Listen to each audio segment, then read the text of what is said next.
Aló. Buenos días a todos. En primer lugar, quiero agradecer al organizador de BETCON para poder exponer este tema, que en tema, digamos, de la operación o la planificación de un sistema eléctrico es un tema fundamental. El contenido de la exposición es inicialmente una breve presentación de lo que es la institución, el Comité Nacional de Despecho de Carga. Luego algunos conceptos básicos que nos van a ayudar a introducir el tema de confiabilidad, la información del sistema eléctrico boliviano, donde básicamente la exposición, el desarrollo, va relacionado al desarrollo y a la aplicación del concepto de confiabilidad en la operación del sistema eléctrico nacional. En el punto 4 es básicamente la aplicación de la normativa que nos habla de la confiabilidad y su aplicación en el sistema eléctrico boliviano. El CNDC es la institución encargada de realizar la operación del sistema eléctrico boliviano. Asimismo, se encarga de realizar la administración y participa en la planificación de la expansión del SIN. Depende directamente del Ministerio de Energías. El CNDC tiene un directorio. Bueno, no se ve, pero en el flujograma se puede observar que el directorio que toma las decisiones está conformado por representantes de cada una de las empresas, de cada uno de los sectores eléctricos del país, de las empresas generadoras, tiene su representante, asimismo de las empresas de transmisión, de distribución y de los consumidores no regulados. Cada uno de estos componentes hacen el directorio del Comité Nacional. El presidente del CNDC depende directamente del ministro de Energías. El comité es básicamente un órgano técnico de apoyo a las instituciones, a las autoridades del sector eléctrico. En el tema de planificación, que es básicamente lo que hace el CNDC, se encarga básicamente de atender el suministro de la energía en todo momento y de forma segura y a costo mínimo. El tema de seguridad en el inicio se refiere básicamente a la seguridad de los equipos, y cuando hablemos de confiabilidad vamos a hablar nuevamente de un atributo de la confiabilidad que es la seguridad, pero esto básicamente se refiere a la seguridad del sistema eléctrico, del funcionamiento del sistema eléctrico.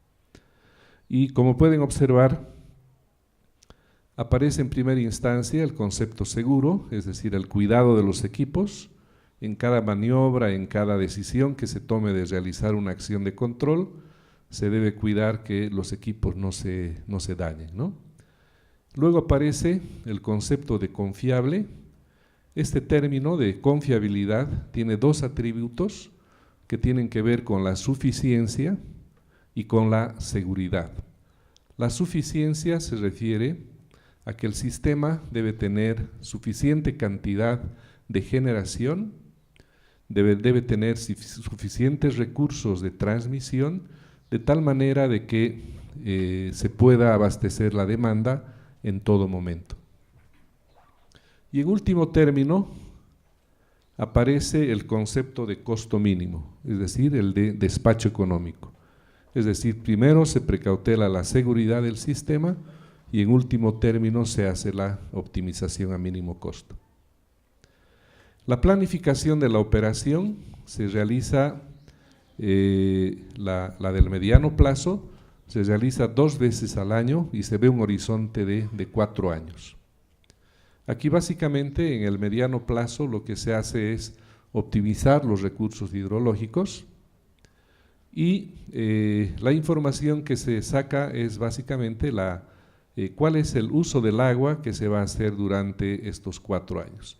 Sin embargo, el hecho de encarar el estudio 2 veces al año permite tomar en cuenta la estacionalidad que se tiene en Bolivia. Tenemos claramente 2 periodos, un periodo seco, un periodo lluvioso, y lo que se hace es optimizar el agua de forma de que durante todo el año no tenga mayor dificultad el sistema para atender la demanda. Y a su vez, el hecho de realizar 2 veces al año permite actualizar la información y ver cómo está el crecimiento de la demanda, cómo está el tema de recursos respecto a la previsión que se había hecho en el semestre anterior. Y también la planificación de corto plazo, que tiene un horizonte de una semana, de día o de hora. Un poco para encarar luego lo que vayamos a conversar más adelante, esta es la situación actual del sistema interconectado.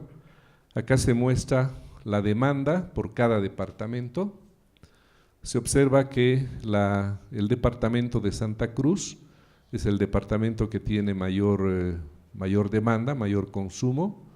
Luego le sigue La Paz, luego Cochabamba. Y siendo el departamento de Santa Cruz más de un 30% de la demanda del sistema eléctrico boliviano. Y como ven ustedes, están casi todos los departamentos del país, y el último departamento que aún falta integrar al sistema es el departamento de Cobija, que está en esta zona, el departamento de Pando, perdón, que está en el norte amazónico, ¿no? Y la red de transmisión, como pueden observar ustedes, básicamente tiene una conformación casi longitudinal, de norte a sur y hacia el este, hacia la demanda de Santa Cruz. Toda esta parte de zonas bajas, es zonas todavía que funcionan de forma aislada, ¿no? El Cobija es un sistema aislado, más acá tenemos a Riberalta, a Guayará, acá la parte de Itenes. En Santa Cruz todavía la parte de Guarayos es un sistema aislado que funciona con diésel. Todos estos que hemos mencionado antes son con diésel también. Acá en la parte este, en la parte de San Matías, en la parte de Puerto Suárez, en la parte de San José de Chiquitos, son lugares que se abastecen con gas. Y aquí, en la parte sur, en la parte de Bermejo, también es un sistema aislado, pero el suministro es con gas, ¿no? Como ven también, la demanda máxima a la fecha se dio el 15 de diciembre del año pasado y fue de 1.458 megavatios, y a la fecha aún no se ha superado esta demanda, ¿no? Creo que la demanda máxima hasta septiembre fue del orden de 1.412 más, 1.512, ¿no? La oferta de generación se presenta en este cuadro. Acá a la izquierda está la generación hidroeléctrica, acá está la generación térmica, la generación renovable con biomasa, con eólica, la eólica Colpana, y la generación solar que está en Tarija, en la zona de Uyuni, ¿no? Y se puede observar claramente acá que todavía existe una gran cantidad de generación a gas, una menor cantidad de generación hidroeléctrica. Por lo tanto, el recurso que se utiliza fundamentalmente para la generación es el gas natural, ¿no? La disponibilidad en términos de capacidad está en el orden de 2.230 megavatios.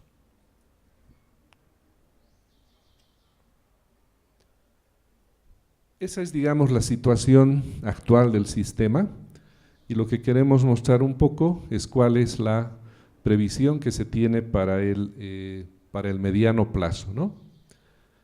Como les decía, cuando se hace la planificación de la operación, se hace una planificación de corto plazo, otra de mediano plazo. La de mediano plazo tiene una duración o un horizonte de 4 años. Acá se puede observar cuál es el crecimiento o cuál es la previsión del crecimiento de la demanda en energía, en potencia, y se observa que a partir del año 19, la tasa de crecimiento en términos de energía y en términos de potencia da un salto interesante. Estos valores de 4 y 5 corresponden al año 18 y en una media están alrededor de 6 para los siguientes años, ¿no? Si la demanda prevista para este año son 1536 y al año 2022 más o menos son casi 500 megas que se espera de crecimiento en la demanda. Ese crecimiento se debe fundamentalmente, bueno, aparte de lo que es el crecimiento vegetativo, que está en orden de 6%, se debe a la previsión de incorporación de nuevas demandas de tipo productivo, industrial, minero. Esa es un poco la explicación para ese crecimiento más interesante. La oferta de generación. En la oferta de generación aquí destaca el ingreso de la nueva central Ibirizu con casi 300 megas, esto está por la zona de Sehuencas. En términos de incorporación de generación térmica, lo que se prevé como ingreso son los ciclos combinados en Termoeléctrica del Sur, en Entre Ríos y en la central Warnes, ¿no? Más o menos se tiene una previsión de un ingreso de unos 1500 megavatios en generación de ciclos combinados.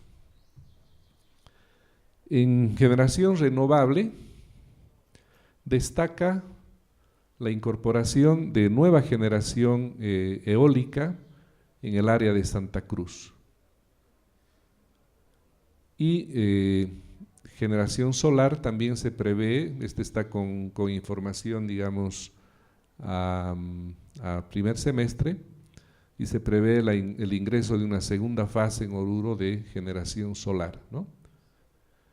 En todo, la incorporación que se ve acá es más en generación térmica, pero es bueno resaltar que esta generación térmica que está ingresando, según se tiene previsto, es lo último que ingresa en generación térmica, y a partir de los siguientes años ingresa una cantidad muy importante de generación hidroeléctrica, con el objeto de cumplir una de las metas de la Agenda Patriótica al año 2025, en la que se tenía el objetivo de cambiar la matriz energética con la incorporación de generación renovable, ¿no? Entonces, lo que se tiene aquí en generación térmica es básicamente lo último que ingresa, y de tal manera que esta generación además sirve como un respaldo muy importante en términos de un equilibrio adecuado que se debe tener siempre entre generación térmica y generación renovable.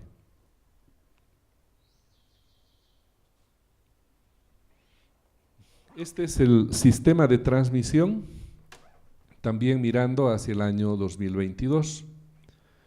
Este año existe más o menos 5.800 kilómetros entre líneas de 69 kV, 115 kV y 230.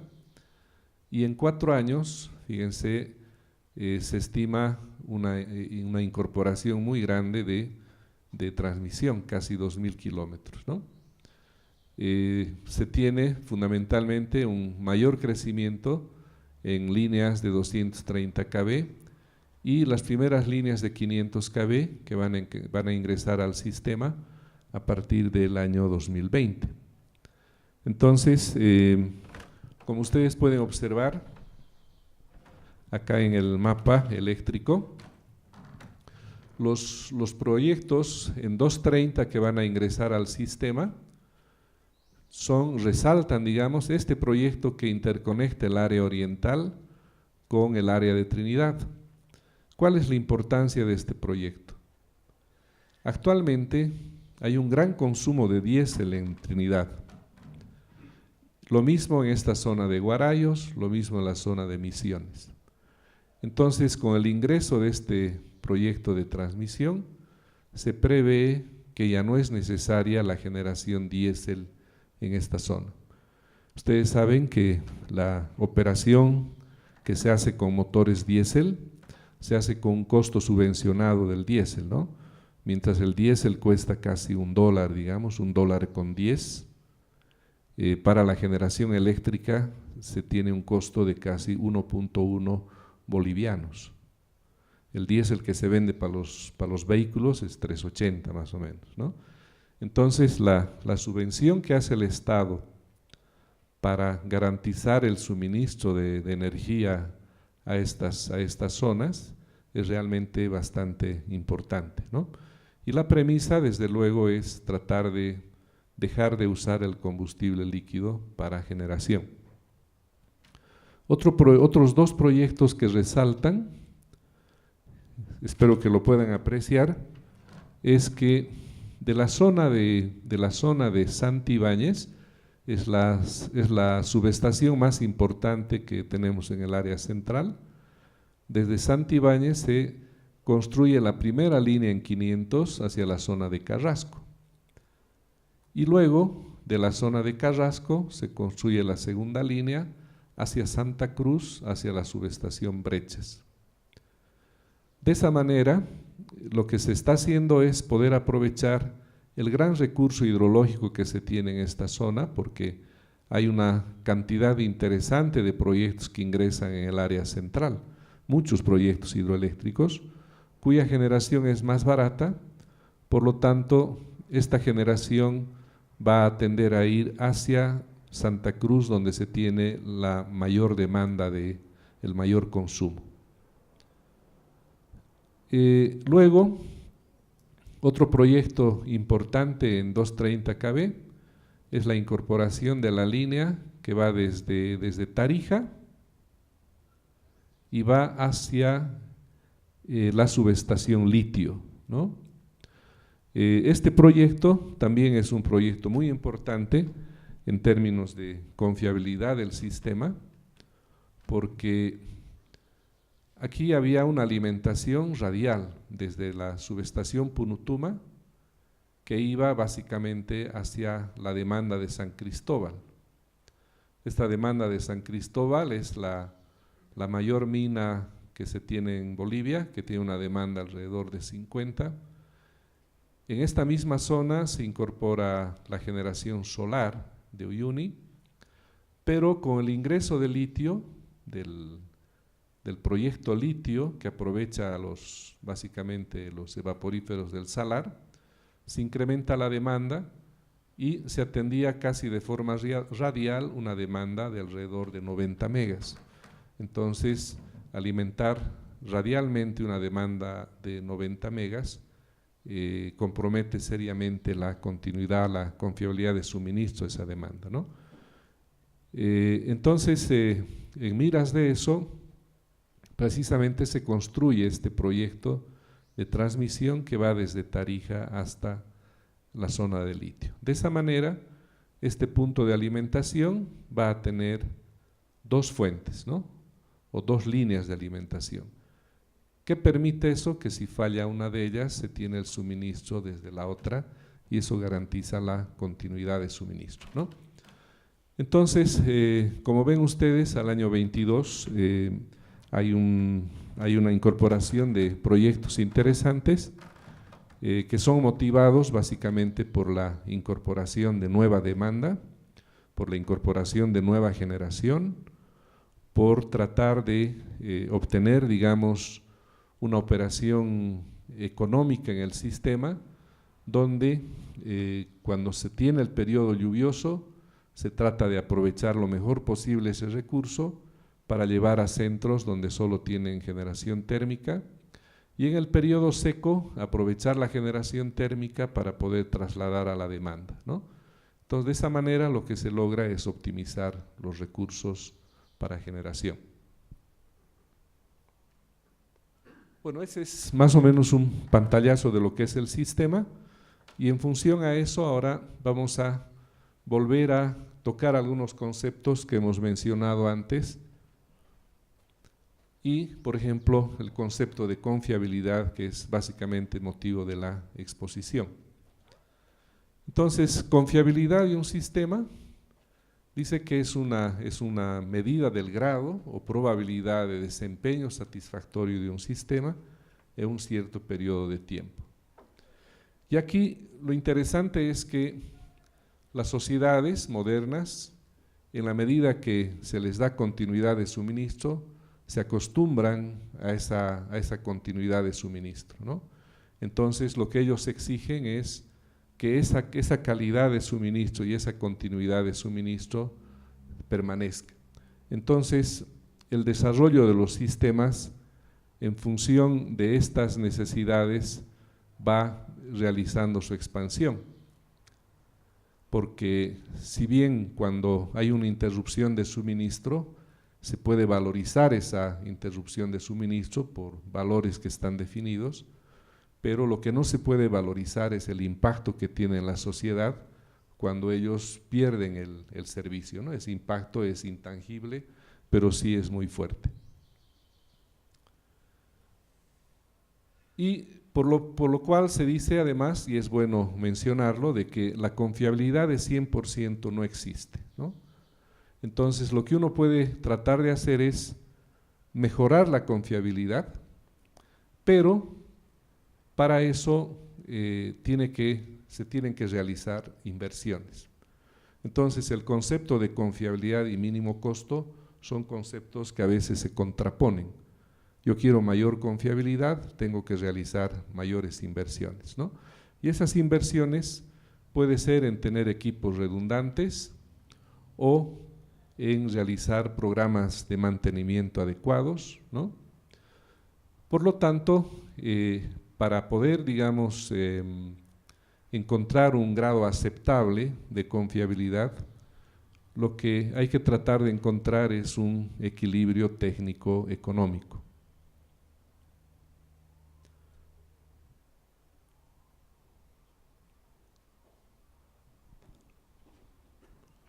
Bueno, no hubiéramos necesitado un computador de backup para garantizar la continuidad ahí de…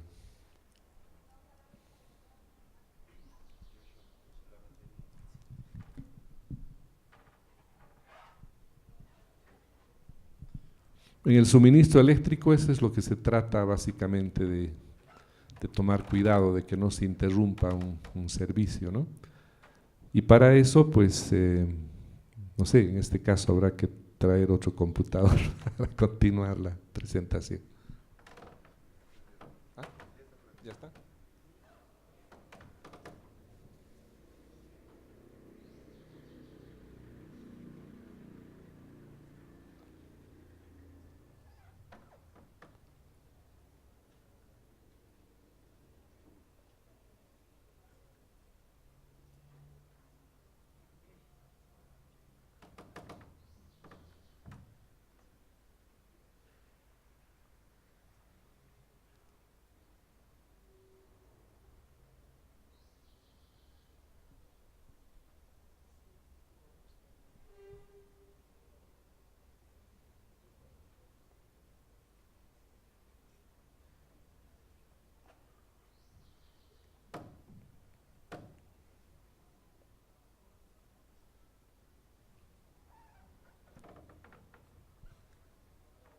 Muy bien.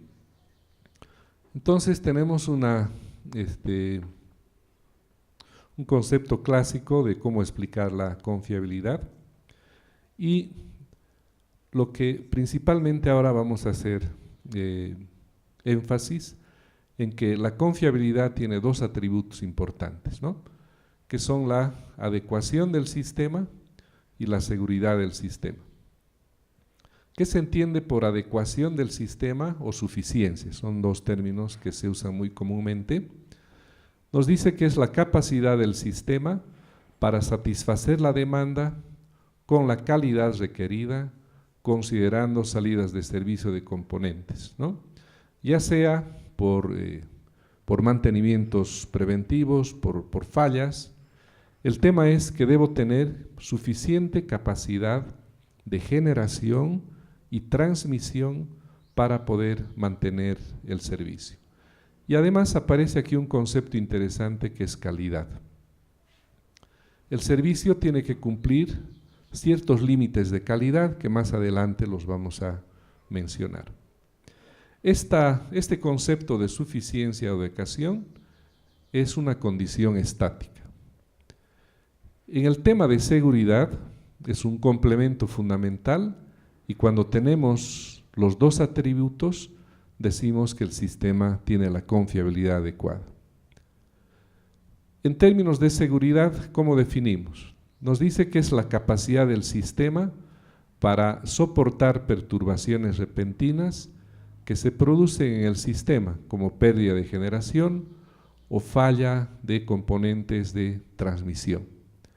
Entonces, lo que se trata acá con la seguridad es que el sistema soporte y no se colapse. Y eventualmente, cuando eso no es posible con los recursos de generación y transmisión que se tienen, entonces seguramente hay necesidad de acudir a esquemas suplementarios de protección que lo que van a tratar de hacer son minimizar los efectos de la falla, ¿no? Entonces la norma que vamos a ver, la norma técnica que vamos a ver más adelante, vamos a ver en términos de estos dos atributos. Con relación a la suficiencia o adecuación, nos vamos a referir a la generación. Y este tema de seguridad, vamos a ver que hay necesidad de realizar estudios eléctricos que permitan ver que el sistema soporte las perturbaciones, ¿no? Entonces, cuando hablamos de la suficiencia de generación, ¿a qué nos referimos? Decimos, en otras palabras, que si tenemos una cierta demanda, debemos tener la generación necesaria para abastecer esa demanda, pero además una cantidad adicional de generación que se llama reserva. Entonces, si tenemos una cantidad de reserva adecuada, entonces vamos a hablar que existe suficiencia de generación. La reserva, cuando hablamos en el ámbito de la planificación, se llama reserva estática o reserva parada. Esta cantidad de reserva, cuando hablamos en el ámbito de la operación, se llama reserva rotante. La diferencia es que en la reserva rotante lo que se hace es despachar a las unidades generadoras con una cantidad menor a su potencia y esa diferencia se llama reserva rotante. Entonces acá las máquinas están sincronizadas al sistema. ¿Cuál es la normativa técnica y cómo se aplica básicamente en la operación del sistema? La norma que se encarga de verificar el tema de confiabilidad, de suficiencia, de seguridad y en términos generales de la confiabilidad, se llama condiciones de desempeño mínimo. En otros países a este documento le llaman norma técnica o código de red. Entonces, cuando se habla de desempeño mínimo, acá este documento define como el conjunto de niveles de calidad técnica y confiabilidad operativa con los que el sistema eléctrico debe prestar su servicio, dentro de márgenes de seguridad de las instalaciones. Entonces, este concepto de seguridad se refiere nuevamente al cuidado que se debe tener en los equipos que están conectados, de no sufrir problemas de sobretensiones o realizar maniobras inadecuadas que puedan dañar, ¿no?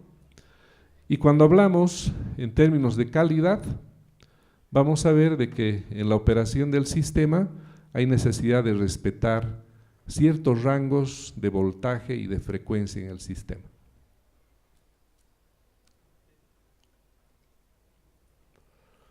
Entonces, básicamente, ¿qué es lo que nos dice el documento? Aquí de forma sucinta hacemos un punteo de lo más relevante. Nos define límites técnicos operativos. La variación de la frecuencia, la variación de los voltajes, la carga máxima de los componentes de transmisión, cuál es la generación máxima de las máquinas, en términos de reserva operativa, la reserva rotante, la reserva total mínima del sistema, la reserva fría. Y estos harían en su conjunto básicamente los niveles técnicos. Y acá estos dos requisitos tienen que ver con la seguridad de funcionamiento del sistema. La reserva operativa tiene que ver con la suficiencia que hablábamos hace un momento, de tener más generación que la demanda. Y lo que se refiere a la seguridad que hablábamos hace un momento, y se refiere a definir una cierta cantidad de unidades por regulación de voltaje en ciertas áreas. Estos dos conceptos van abocados al cuidado de la operación de cada área.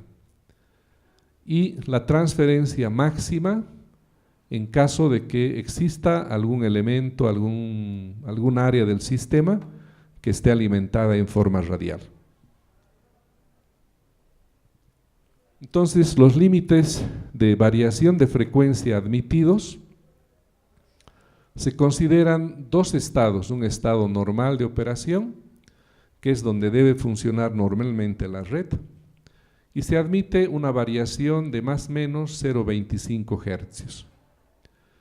Y si sucede un evento, una contingencia en el sistema, donde ha habido una pérdida de generación o ha habido una desconexión de carga en el sistema, entonces se puede dar o que hay una caída de frecuencia o que hay una subida de frecuencia, ¿no? Esa margen de variación es de más o menos 0,5 Hz. En términos de voltaje, aquí también se diferencia el estado normal de operación y el estado de emergencia. Para barras de 230 kV se admite una variación de más o menos 5%. En general, para los tres niveles de voltaje en estado normal se admite esa variación de más o menos 5%. En el caso de emergencia, fíjense, se separa en dos grupos, ¿no? Esto es cuando son los límites inmediatamente después de una contingencia. Inmediatamente después de una contingencia, si nos imaginamos que el sistema está funcionando con un PU, a tensión nominal, entonces la tensión se admite que caiga un 15% o eventualmente pueda subir un 10%. Estos valores de bajo voltaje o sobrevoltaje se admiten por 15 minutos. Por 15 minutos en el sentido de que el operador del sistema pueda luego realizar alguna maniobra, alguna operación que permita normalizar el sistema. Esto también es posible que se dé en el sistema por los propios recursos que el sistema en su capacidad de regulación pueda lograr. Más allá de 15, en casos de emergencia y postcontingencia se admiten operaciones con 10% hacia abajo y dependiendo del nivel de voltaje con 6,5, 7, etc., ¿no? Entonces, en la operación del sistema es muy importante respetar estos límites, ¿no? Y no solo en la operación, sino también cuando uno realiza estudios eléctricos, debe verificar que los resultados cumplan estos límites.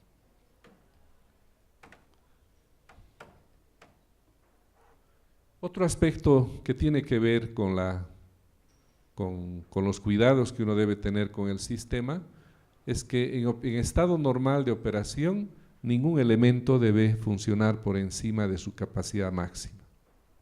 Eventualmente puede en estados de emergencia admitir ciertos porcentajes de sobrecarga. Por ejemplo, si por 15 minutos admite una sobrecarga de 20%, por ejemplo, en 30 minutos esa sobrecarga seguramente será menor. Estos valores son declarados por los propietarios de las instalaciones. Entonces el operador del sistema tiene que tener cuidado en respetar esos valores, caso contrario puede crear algunos problemas, ¿no? Algunas dificultades, o para las instalaciones o para la misma gente que está próxima a estas instalaciones. En términos de generación de potencia reactiva, los generadores deben trabajar como máximo hasta el 90% de su capacidad en términos de reactivo. ¿Qué quiere decir? Que tiene un margen de 10% para alguna eventualidad en el sistema y en estado de emergencia debe trabajar dentro de su curva de capacidad. Cuando vemos a los consumidores, también hay unos requisitos para ellos que van a ayudar en la operación del sistema. Por ejemplo, el factor de potencia se distingue para cada bloque de demanda, para el bloque alto, bloque bajo, y para el bloque alto se dice que el factor de potencia mínimo es 0,93, en el bloque medio y bajo el factor de potencia mínimo es de 0,90. En todos los bloques, si se tiene, digamos, un efecto capacitivo, debe estar en el orden de 0,999. Los consumidores también tienen la obligación de instalar lo que se llama un esquema de alivio de carga o EDAC. Este esquema de alivio de carga o EDAC funciona básicamente con relés de baja frecuencia que van a operar automáticamente cuando sucede un desbalance entre generación y demanda. Si se tiene una pérdida de generación, va a haber un desbalance y la frecuencia va a caer, ¿no? Entonces, en estos relés se diferencian estos relés de gradiente de frecuencia, que lo que miden es la velocidad de descenso de la frecuencia. Se tienen 2 etapas, cada uno de 6,5%, total 13. Los relés de subfrecuencia son 10 etapas que comienzan en 49,1 hercios y llegan hasta los 48,2 hercios. Normalmente cuando opera cada etapa desconecta un 3% de la demanda. Entonces para las 10 etapas aquí tengo 30%. Si se da un evento en el sistema muy grave, muy serio, entonces este esquema de alivio de carga, si se da un desbalance importante de generación-demanda ante una pérdida de generación o de líneas, este esquema lo que va a permitir es encontrar un nuevo equilibrio en el sistema y evitar que este se colapse, digamos, ¿no? Muy bien, y el otro aspecto que tiene que ver, en el documento le llaman reserva operativa, pero en el fondo, cuando estamos hablando de la reserva operativa, estamos hablando de un aspecto, de una necesidad de brindarle al sistema confiabilidad o suficiencia, ¿no? Y cuando hablamos de reserva rotante, recuerden ustedes, nos referíamos a la reserva en la operación de las máquinas que estaban sincronizadas. ¿Cuál es el objeto de esta reserva rotante? Si las máquinas en el sistema están operando con menos potencia y sucede una pérdida de generación, entonces lo que va a suceder es que esa reserva de generación que tenían estas máquinas se van a activar y van a tratar de buscar nuevamente el equilibrio de carga con generación. La reserva rotante tiene 2 componentes, una que se llama reserva primaria y que debe llevar en forma obligatoria todas las unidades generadoras en el sistema. Y esta reserva primaria se activa de forma automática. ¿Cómo se activa de forma automática? A través de los reguladores de velocidad. Y las reservas secundarias, según la norma técnica en Bolivia, no es obligatorio que lleven todas, pero sí cada empresa se responsabiliza o de transar el valor de reserva o de concentrar en alguna planta que ellos consideren. pero en porcentaje, todas las empresas deben llevar un mismo porcentaje de reserva. Y acá, cuando hablamos de reserva, son los bloques horarios, se calcula en Bolivia en bloques horarios, ¿no? Por ejemplo, para el bloque alto, que va desde las 18 a las 22 horas, la reserva rotante es del 8%. En el bloque medio, que va desde las 8 hasta las 17 y de las 23 a las 24, la reserva es 9%, y en el bloque bajo es de la 1 hasta las 7 de la mañana, ¿no? Entonces hay una diferenciación en términos del valor de la reserva. Ahora, si ustedes se preguntan por qué existe esa diferencia, es porque, si se fijan, en el bloque bajo tenemos mayor cantidad de reserva. En nuestro sistema, lo que se trata de precautelar es que, por ejemplo, en la época lluviosa, en la época húmeda, hay mayor cantidad de generación hidroeléctrica, mayor cantidad de unidades hidroeléctricas despachadas. Entonces, ¿qué característica tienen las unidades hidroeléctricas en Bolivia? Son unidades, en su mayoría, de alta caída. Entonces, si son unidades de alta caída, además de ser unidades pequeñas, tienen una baja inercia, y al tener una alta caída tienen una respuesta más lenta en la apertura o cierre de sus inyectores. Entonces, por ese motivo, como quiera que se tiene ese efecto de las unidades hidroeléctricas en el bloque bajo, el porcentaje es un poco mayor. En los otros bloques, la cantidad de generación térmica o de unidades térmicas despachadas hace de que la inercia del sistema suba, ¿no? ¿Qué hace la inercia? La inercia lo que va a hacer es, en caso de mayor inercia, la caída de frecuencia es menor, es más lenta que cuando se tiene un sistema de baja inercia. Y acá, básicamente, en el gráfico se puede ver un evento. Acá en la curva verde se tiene la gráfica de la frecuencia.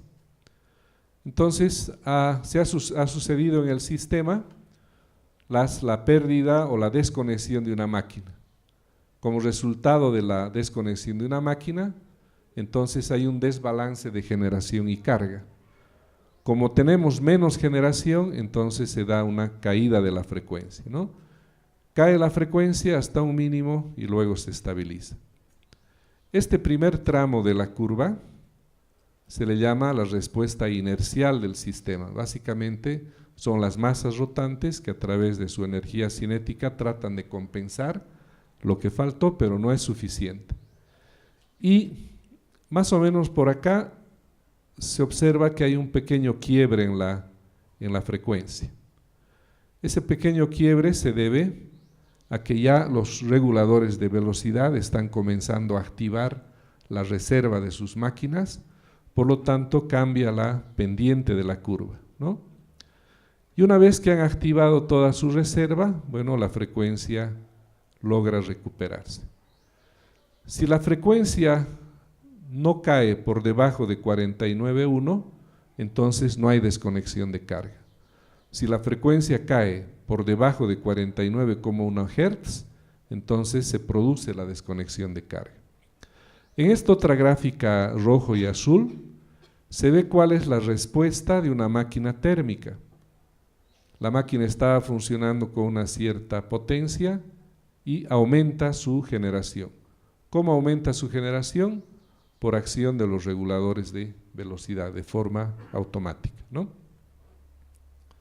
La duración de la regulación primaria en nuestro sistema, en nuestro país, consideramos que es hasta los 30 segundos. Después de los 30 segundos, fíjense, la frecuencia ha quedado por debajo del valor inicial.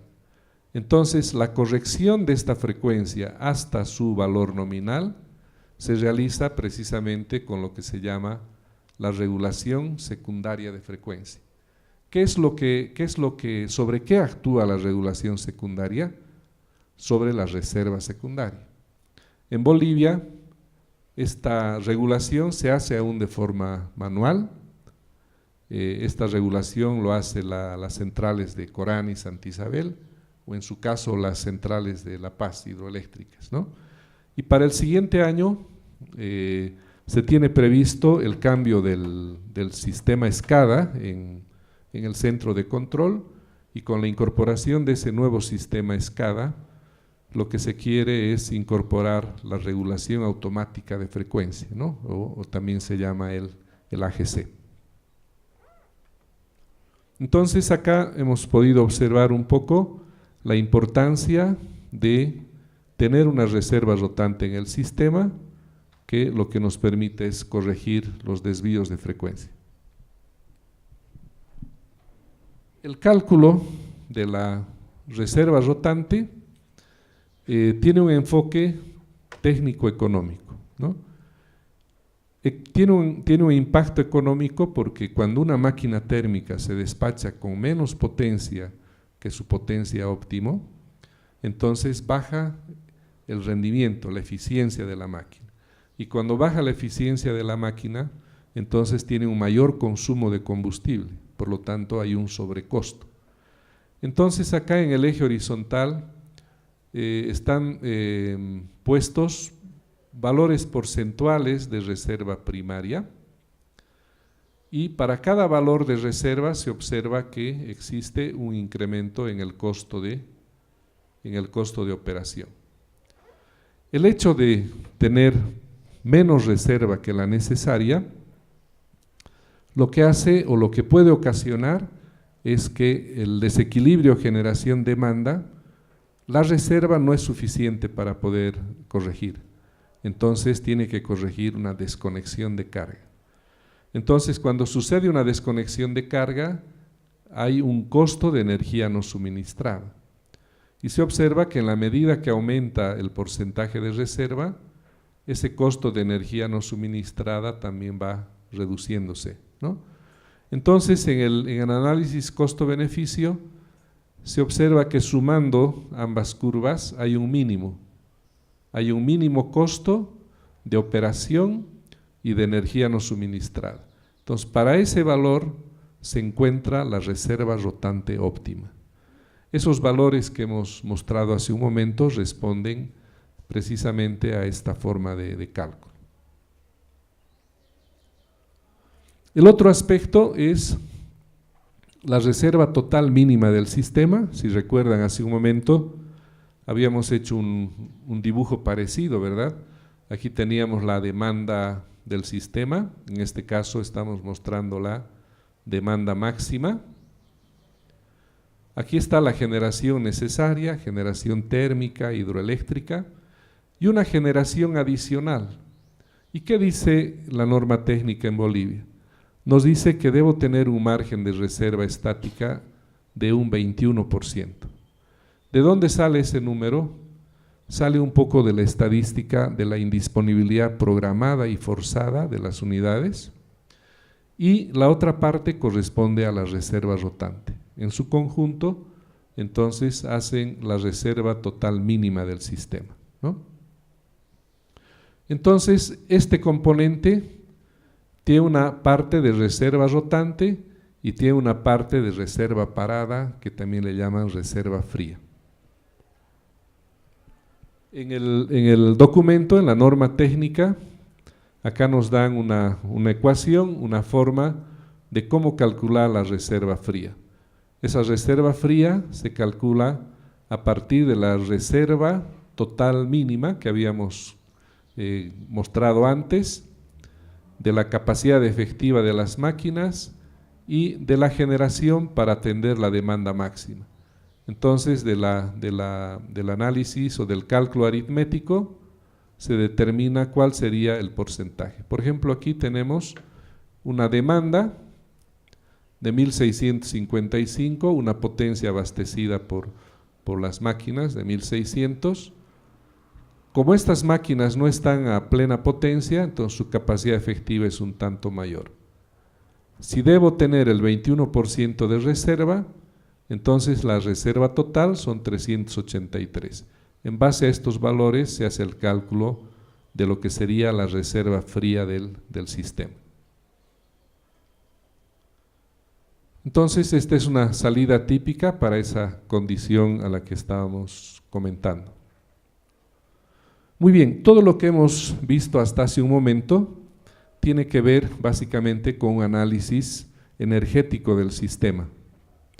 Para eso se usa un modelo que se llama el programa SDDP, y en este programa SDDP lo que se define es básicamente la generación térmica e hidroeléctrica y renovable últimamente que se requiere en el sistema para abastecer la demanda.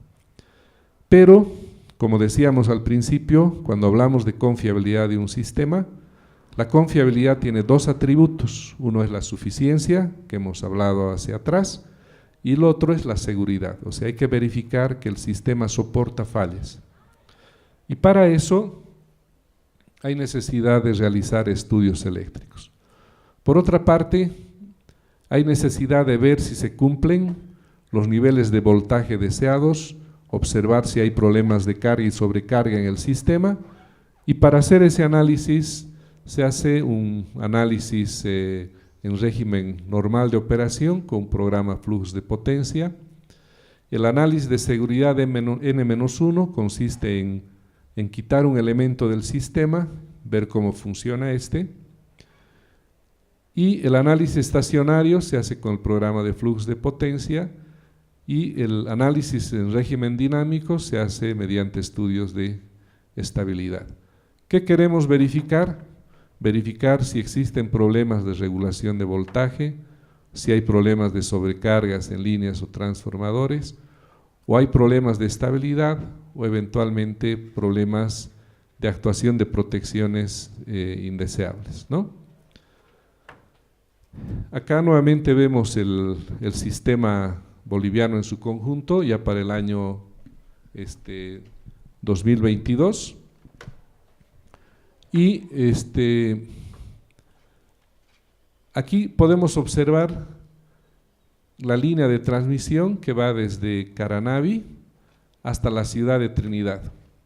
Actualmente esta es una alimentación radial casi de 400 kilómetros, por lo que si se pierde esta línea, eso significa un N-1, entonces lo que puede pasar es que la ciudad de Trinidad se colapse. O eventualmente, si va creciendo la demanda por encima de lo debido, es probable que al aumentar los flujos por esta línea, los voltajes empiecen también a decaer, ¿no?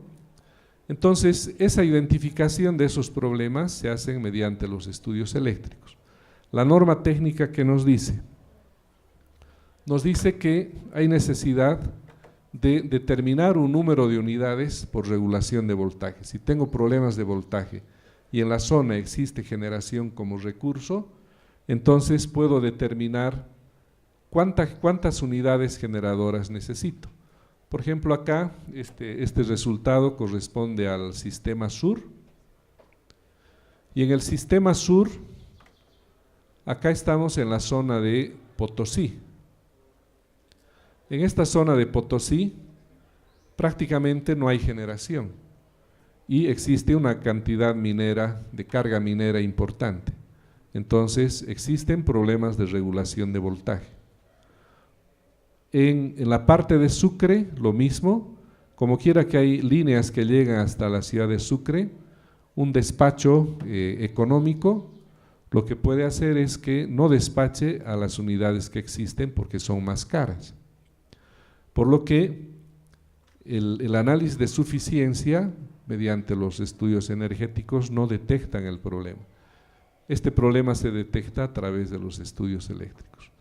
Entonces, mediante los análisis de flujos de carga, se determina que en la central Aranjuez hay necesidad de que funcione permanentemente una unidad. A este tipo de unidades se le llaman forzadas por regulación de voltaje. En la zona de Cochabamba, por ejemplo, hay necesidad de que en el bloque de demanda máxima, alto, hay necesidad de despachar a una unidad generadora. Si ustedes recuerdan, en Cochabamba, bueno, acá en la red probablemente no se vea, pero hacia la zona de Cochabamba hay una nueva generación hidroeléctrica que es la de Misicuni. Entonces Misicuni está conectada a la línea que va de Cochabamba a Quillacollo. Mientras está la central Misicuni, no hay problemas de regulación de voltaje. Cuando no está la generación de Misicuni, entonces los voltajes se decaen. Por lo que, para prever eso y cumplir con los límites de voltaje que habíamos comentado antes, hay necesidad de que funcione una unidad en esos casos, cuando esté indisponible Misicuni. Otro criterio importante es el de transferencia máxima por seguridad de áreas. En el esquema que habíamos visto hace un momento, les decía de que esta línea es bastante larga. Cuando esta línea falla, y falla con frecuencia en la época lluviosa, porque es una zona donde hay bastante vegetación, y las fallas que se suceden son principalmente por cercanía de objeto, ha crecido la maleza demasiado y se puede dar esos problemas. Entonces, si falla esta línea, hay que evitar que el área de Trinidad se colapse. Entonces, para evitar que el área de Trinidad se colapse, lo que se ha hecho es un análisis de estabilidad, de frecuencia, y se ha observado que estos motores son motores muy livianos, tienen baja inercia, y cuando se pierde el flujo de la transferencia que viene del área norte, entonces hay una gran pendiente, una gran caída de frecuencia. Entonces, lo que se hace es limitar esta transferencia hasta un valor seguro. Para limitar esa transferencia, lo que hay que hacer es aumentar la generación acá. Entonces, a eso se refiere la transferencia máxima. En este caso, por ejemplo, para el bloque bajo hay necesidad de que estén despachados 7 motores, en el medio 10 motores, en el alto 12 motores. Entonces, teniendo generación local, lo que se hace básicamente es bajar esta transferencia. Y de esa manera, si bien puede darse la falla en la línea, va a haber una desconexión de carga aquí, pero no se va a colapsar totalmente, ¿no? Porque en la formulita que permite calcular eso, está considerado el porcentaje de desconexión de carga por relés de baja frecuencia, la demanda máxima, la reserva rotante y la generación, ¿no? Entonces, este es un criterio que se llama de seguridad de áreas, cuando una cierta área es alimentada en forma radial, ¿no? Y hay otro concepto que también permite identificar los estudios eléctricos, es definir transferencias por las líneas que no comprometan la seguridad del sistema. Esta línea Tarija y Aguacua es la que conecta la central del sur, ¿no?, con Tarija. Entonces se ha observado de que cuando hay una gran transferencia de potencia desde la central termoeléctrica del sur, se compromete un poco la seguridad del sistema. Si eventualmente se da una falla entre Punutuma y Sucre, que está aquí, entonces esta gran generación que estaba antes saliendo trata de ir por la red de 115. Entonces tengo un sistema que está conectado por una red de mayor impedancia, por lo que hay problemas de estabilidad. Entonces, para controlar esos problemas de estabilidad, lo que se han definido son transferencias máximas por esta línea, ¿no? En el bloque alto a 247, en el bloque medio 178 y así sucesivamente, ¿no? Entonces, ese tipo de análisis, esto hemos hablado para el área sur, seguramente algo similar se tiene que trabajar en el resto del sistema. Muy bien, eso es todo, si tienen alguna consulta. Un poquito, pero está bien. Bueno, vamos a continuar con las preguntas. Vamos a tener espacio solo para 2 preguntas, porque ya estamos en hora para el refrigerio. Por favor, Buenos días. En el sistema internacional, ¿cuál es el nodo que tiene más interconexión que tiene más interconexiones? O sea, ¿cuál es el punto crítico? Si por algún motivo llega a fallar, ¿qué tanto afecta a todo el sistema? Tal vez lo que hay que mirar es cuál es el nodo crítico en cada área, porque seguramente en el área oriental hay un nodo que es crítico, en el área central otro, ¿no? Entonces normalmente el análisis se hace por áreas, digamos, ¿no?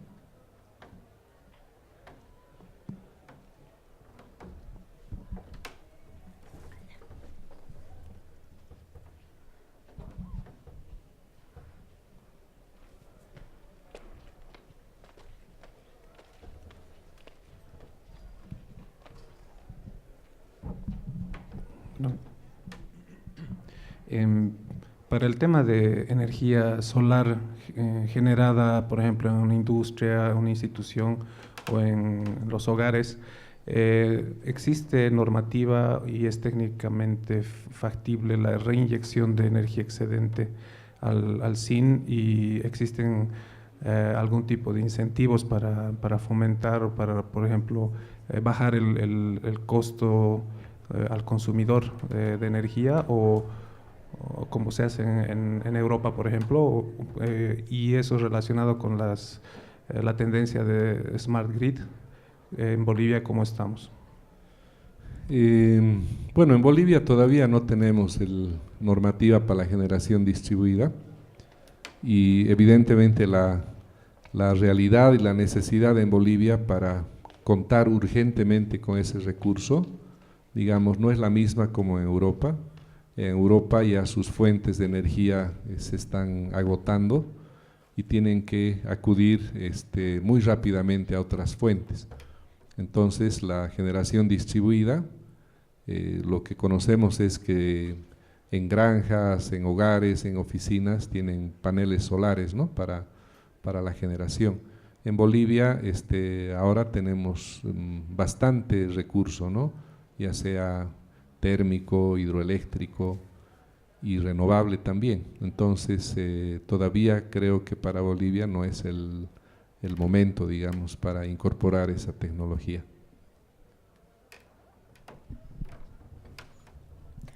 muchas gracias al ponente. Le damos un aplauso, por favor, por su ponencia.